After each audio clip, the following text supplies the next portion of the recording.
శ్రీకృష్ణ గారికి అండ్ పైడ కృష్ణ ప్రసాద్ గారికి అండ్ అలానే నాగరాజ్ గారికి అందరికీ నా ధన్యవాదాలు. అండ్ ఇక్కడ చేసిన ప్రెస్ మీడియా వాళ్ళకి కూడా నా కృతజ్ఞతలు.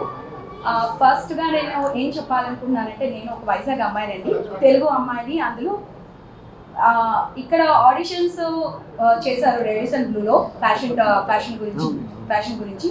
సో ఆడిషన్ అయిన తర్వాత నేను సిల్లీగా నార్మల్గా వెళ్ళాను. మలేషియాలో జరుగుతుంది, మనకు వస్తుంది, ట్రాఫీ వస్తుందో, రన్నర్ అయినా అట్లీస్ట్ చూద్దాము అనుకునే వెళ్ళాను. బట్ గాడ్ గ్రేస్, మీ అందరి సపోర్ట్, అంటే నాకు నా ఫ్యామిలీ సపోర్ట్, అందరి సపోర్ట్ ఉండడం వల్ల ఇప్పుడు మిస్ ఇండియాగా వచ్చాను. Thank you so much. Thank you. నేను ఇప్పుడు ఉమెన్ అండి, ఉమెన్ ఎంపవర్, అంటే ఉమెన్ ఎంపవర్ మనము డెవలప్ చేయాలి. అండ్ అంటే ఆల్రెడీ డెవలప్ ఉంది, కానీ కొన్ని డ్రగ్స్ కేసులు కానీ ఇలాంటివన్నీ కేసెస్ ఉన్నాయి.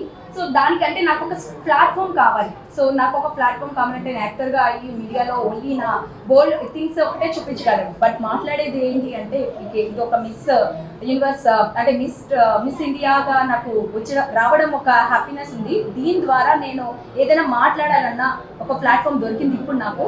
సో అదే ఏంటంటే, మనకి ఎక్కువ డ్రగ్స్ అండ్ చైల్డ్ ప్రాస్టిట్యూషన్ ఇవన్నీ జరుగుతున్నాయి.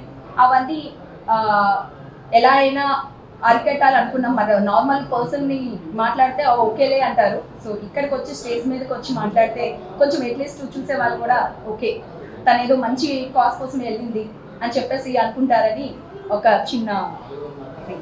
ఇంకొక విషయం ఏంటంటే, తను అవతరించారు అని అడిగినప్పుడు, మామ నేను మాట్లాడిందంతా కూడా మన భారతీయ సంస్కృతి సంప్రదాయం కోసం, మన భారతీయ సంస్కృతి సంప్రదాయం ఎక్కడ లేనంత అద్భుతంగా ఉంటుంది, దాన్ని ముందుకు తీసుకెళ్ళడానికి నేను ఇంకా కృషి చేస్తానని చెప్పారు. Really thank you very much madam.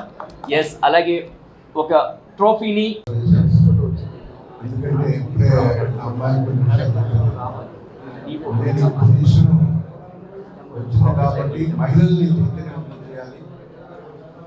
ఏదో ఒకటి సమాజం అభివృద్ధి కోసం నేను చేయాలని కోరుకుంటాను. నిజంగా గ్రేట్. ఈ పొజిషన్కి రావడానికి అమ్మాయి ఎన్ని కష్టాలు పడుతుందో మనందరికీ తెలుసు.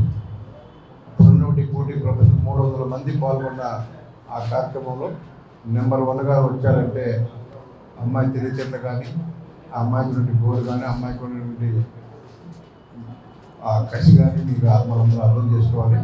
భవిష్యత్తులో ఇంకా ఎన్నో ఉన్నతమైన విషయాలు అందుకోవాలని, ముఖ్యంగా విశాఖపట్నంలో రానున్న రోజులు ఒక సినీ ఫీల్డ్ కానీ, ఒక ఫ్యాషన్ ఫీల్డ్ కానీ అభివృద్ధి జరగబోతుంది. కాబట్టి ఇలాంటి కార్యక్రమాల ద్వారా ఇంకా ఎంతో మేలు జరుగుతూ ఉంది. సో ఈరోజు ఆ అమ్మాయిని మనస్ఫూర్తిగా మనందరూ కూడా అభినందించాలి. విశాఖపట్నం ప్రజల తరఫున, ముఖ్యంగా మా సౌత్ కాలేజ్ జరుగుతున్న ప్రత్యేకమైన ధన్యవాదాలు. అందరూ కూడా ఈ అమ్మాయిని స్ఫూర్తి తీసుకుని ఇంకా రానున్న రోజు ఈ ఫ్యాషన్ ప్రపంచంలో, ఈ పోటీ ప్రపంచంలో ముందుకెళ్లే విధంగా స్ఫూర్తి నింపినందుకు అమ్మాయిని మనస్ఫూర్తిగా అభినందిస్తూ, ఇలాంటి వాళ్ళని ఎంతో ఎంకరేజ్ చేస్తూ ఒక ఆడపిల్ల మా వేణుమామకు నేను ప్రత్యేకంగా ధన్యవాదాలు. ఎందుకంటే ఇలాంటి వాళ్ళని ఎంకరేజ్ చేయకపోతే విశాఖపట్నం వాళ్ళకి ఎక్కడా కూడా వెలుగురు. ఇలాంటి వాళ్ళు గ్లామర్ ఫీల్డ్లో ఎప్పుడైతే ఇలాంటి కార్యక్రమాలను ఎంకరేజ్ చేస్తారో ఇంకా కొంతమంది తయారవడానికి అవకాశం ఉంది. కాబట్టి మా వేణుమామకు కూడా ప్రత్యేకంగా ధన్యవాదాలు. హేమనాథ్ రెడ్డి గారు ఇంకా ఎన్నో అందుకోవాలని మనస్ఫూర్తిగా కోరుకుంటున్నాను. Thank you. మరిన్ని వీడియోస్ కోసం ఛానల్ ని సబ్స్క్రైబ్ చేయండి, లేటెస్ట్ అప్డేట్స్ కోసం వాట్సాప్ ఛానల్ ని ఫాలో చేయండి, అండ్ లింక్ డిస్క్రిప్షన్ లో ఉంది.